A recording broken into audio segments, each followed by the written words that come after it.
Presiden Joko Widodo secara lugas memamerkan capaiannya selama 10 tahun berkuasa. Jokowi menyinggung mulai dari Freeport hingga adanya Undang-Undang Cipta Kerja yang menyatukan banyak undang-undang. Sebagai sebuah bangsa yang besar bisa sampai pada titik ini. Titik yang bisa menjadi titik lontar untuk menggapai kemajuan bersama di masa yang akan datang. Alhamdulillah, selama 10 tahun ini kita telah mampu membangun sebuah fondasi dan peradaban baru dengan pembangunan yang Indonesia sentris. Membangun dari pinggiran, membangun dari desa, membangun dari daerah terluar, sehingga sampai saat ini kita telah membangun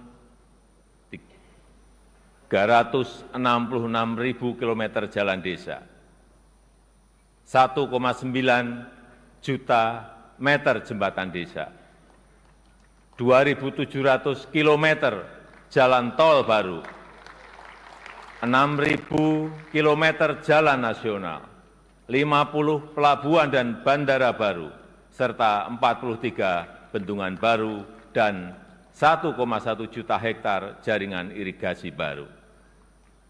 Sehingga kita berhasil menurunkan biaya logistik dari sebelumnya 24% menjadi 14% di tahun 2023. Sehingga kita bisa meningkatkan daya saing dari sebelumnya peringkat 44 menjadi peringkat 27 di tahun 2024. Sehingga kita mampu memperkuat persatuan kita karena akses yang lebih merata dan berkeadilan. Selain itu, ketangguhan kita sebagai sebuah bangsa juga terbukti dari daya tahan kita dalam menghadapi pandemi COVID-19, dalam menghadapi perubahan iklim, dan dalam menghadapi geopolitik dunia yang semakin memanas. Patut kita syukuri, alhamdulillah, Indonesia merupakan satu dari sedikit negara yang mampu pulih lebih cepat, bahkan terus bertumbuh. Pertumbuhan ekonomi kita terjaga di kisaran 5%, walau banyak negara tidak tumbuh, bahkan melambat. Wilayah Indonesia Timur seperti Papua dan Maluku justru mampu tumbuh di atas 6%, dan Maluku Utara mampu tumbuh di atas 20%. Inflasi juga terkendali di kisaran 2–3%, saat banyak negara mengalami kenaikan yang luar biasa, bahkan ada yang mencapai lebih dari 200%.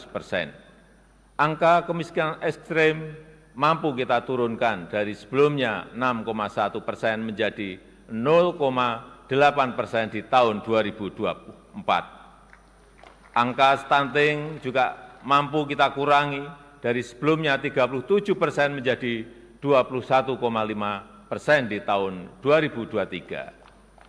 Dan tingkat pengangguran juga mampu kita tekan dari sebelumnya 5,7% menjadi 4,8% di tahun 2024. Upaya perlindungan bagi masyarakat ekonomi bawah juga telah memberi manfaat luas bagi masyarakat.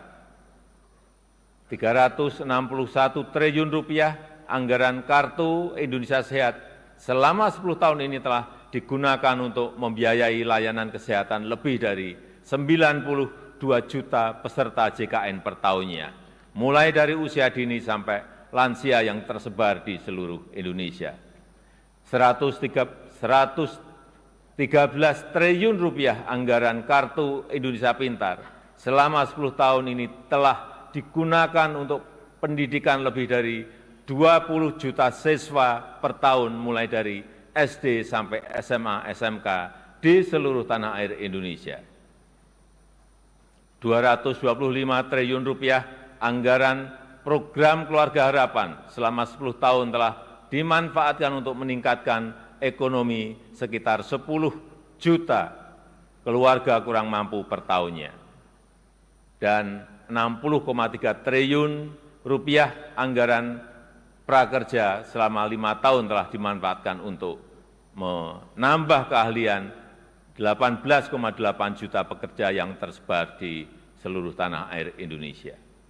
Ini adalah pembangunan yang kita cita-citakan bersama, pembangunan yang menyentuh semua lapisan masyarakat, pembangunan yang memberi dampak bagi masyarakat luas, dan pembangunan yang membuka peluang untuk tumbuh bersama-sama. Bapak, Ibu, saudara-saudara sebangsa dan setanah air, di sisi lain kita juga telah mengambil langkah besar untuk meningkatkan produktivitas dan nilai tambah dengan tidak lagi mengekspor bahan mentah, tapi mengolahnya dulu di dalam negeri. Walau banyak negara lain yang menggugat, menentang, bahkan berusaha menggagalkan, tapi kita sebagai sebuah bangsa yang berdaulat, sebagai bangsa yang besar, kita tidak goyah bahkan terus maju untuk melangkah. Dimulai dari nikel, boksit, dan tembaga yang akan dilanjutkan dengan timah, serta sektor potensial lainnya seperti perkebunan, pertanian, dan kelautan. Alhamdulillah, sampai saat ini telah terbangun smelter dan industri pengolahan untuk nikel, boksit, dan tembaga yang membuka lebih dari 200.000 lapangan kerja dan meningkatkan pendapatan negara lebih dari 158 triliun rupiah selama 8 tahun ini. Kita ingin kekayaan yang ada di negeri ini, anugerah Allah Subhanahu wa Ta'ala untuk negeri ini dapat dikelola sebesar-besarnya untuk kepentingan rakyat, dapat dimanfaatkan semaksimalnya untuk kesejahteraan rakyat. Oleh sebab itu, kita juga telah mengambil aset kita kembali yang selama puluhan tahun dikelola oleh pihak asing, yang selama puluhan tahun diambil manfaat besarnya oleh pihak asing, seperti Freeport, Blok Rokan, dan Newmont. Alhamdulillah, semuanya itu bisa kita ambil alih kembali. Selain itu, di saat dunia mulai mengarahkan masa depannya ke ekonomi hijau, Indonesia juga tidak ingin kehilangan momentum ini, karena Indonesia memiliki potensi besar di sektor energi hijau, yaitu sekitar kurang lebih 3.600 gigawatt, baik dari energi air, angin, matahari, panas bumi, gelombang laut, dan bioenergi. Sehingga kita terus konsisten mengambil bagian dalam langkah dunia melakukan transisi energi secara hati-hati dan bertahap, karena transisi energi yang ingin kita wujudkan adalah transisi energi yang berkeadilan, yang terjangkau dan mudah diakses bagi masyarakat. Di sektor teknologi dan digitalisasi, kita juga patut bersyukur untuk pertama kalinya kita memiliki INA Digital, sebuah digitalisasi layanan pemerintah yang terintegrasi untuk mempercepat dan mempermudah layanan bagi masyarakat. Cakupan elektrifikasi terus kita perluas hingga mencapai 99% di tahun 2024 tahun ini. Demikian juga dengan cakupan internet yang terus kita tingkatkan hingga mencapai 79% di tahun 2024. Ini akan menjadi ekosistem yang baik untuk mendorong digitalisasi UMKM dan pengembangan startup Indonesia, sehingga akan melahirkan semakin banyak entrepreneur muda yang berkualitas di negeri ini.